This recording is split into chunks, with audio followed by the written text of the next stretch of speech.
અમરેલી જિલ્લામાં છેલ્લા 2-3 દિવસથી મેઘરાજાએ રૌદ્ર સ્વરૂપ ધારણ કરતા સમગ્ર પંથક જળબંબાકાર થઈ ગયો છે. હવામાન વિભાગ દ્વારા જિલ્લામાં ઓરેન્જ એલર્ટ જાહેર કરાયું છે. છેલ્લા 24 કલાકમાં જ રાજુલામાં 11 ઇંચ જેટલો અત્યંત ભારે વરસાદ ખાબકતા આબ ફાટ્યા જેવી સ્થિતિ સર્જાઈ છે.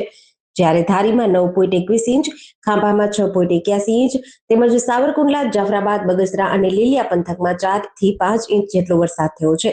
જાફરાબાદના ટીંબી ગામે રૂપેણ નદીમાં ઘોડાપુર આવતા કોઝવે પાણીમાં ગરકાવ થઈ ગયો છે, જેના કારણે આસપાસના અનેક ગ્રામ્ય વિસ્તારોનો સંપર્ક તૂટી ગયો છે.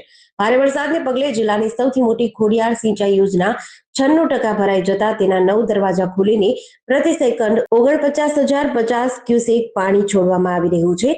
આ સાથે જ રાજુલાની ધાતરવડી 1 સિંચાઈ યોજના ઓવરફ્લો થતા નીચાણવાળા વિસ્તારમાં આવેલા ધાતરવડી 2 ડેમમાં પણ 15 દરવાજા ખોલવાની ફરજ પડી છે. નદીઓમાં આવેલા પૂરના કારણે તંત્ર દ્વારા ધારી, બગસરા, અમરેલી, લીલિયા, સાવરકુંડલા અને રાજુલા તાલુકાના આશરે 50 જેટલા નીચાણવાળા ગામોમાં લોકોને સલામત સ્થળે ખસી જવા તાકીદ કરાઈ છે. આ આપત્તિ વચ્ચે જાફરાબાદના વઢેરા ગામમાં પાણીથી ઘેરાયેલા ઘરોમાંથી બાળકો, વૃદ્ધો અને મહિલાઓને બહાર કાઢી પોલીસે જીવના જોખમે દિલધડક ઓપરેશન હાથ ધરી દેવદૂતની ભૂમિકા ભજવી હતી. જ્યારે સાવરકુંડલાના કેરાણા અને હાવડ વચ્ચેના કોઝવે પર પાણીના ભારે પ્રવાહમાં ફસાયેલી એક ઇકો કાર સહિત 60 લોકોને અમરેલી ફાયર વિભાગે 3 કલાકની જહેમત બાદ સુરક્ષિત બચાવી લીધા હતા. ભારે વરસાદ અને પાણીના ધસમસતા પ્રવાહના કારણે અમરેલી જિલ્લાના મોટા ભાગના માર્ગો પર વાહન વ્યવહાર સંપૂર્ણ ઠપ થઈ ગયો છે.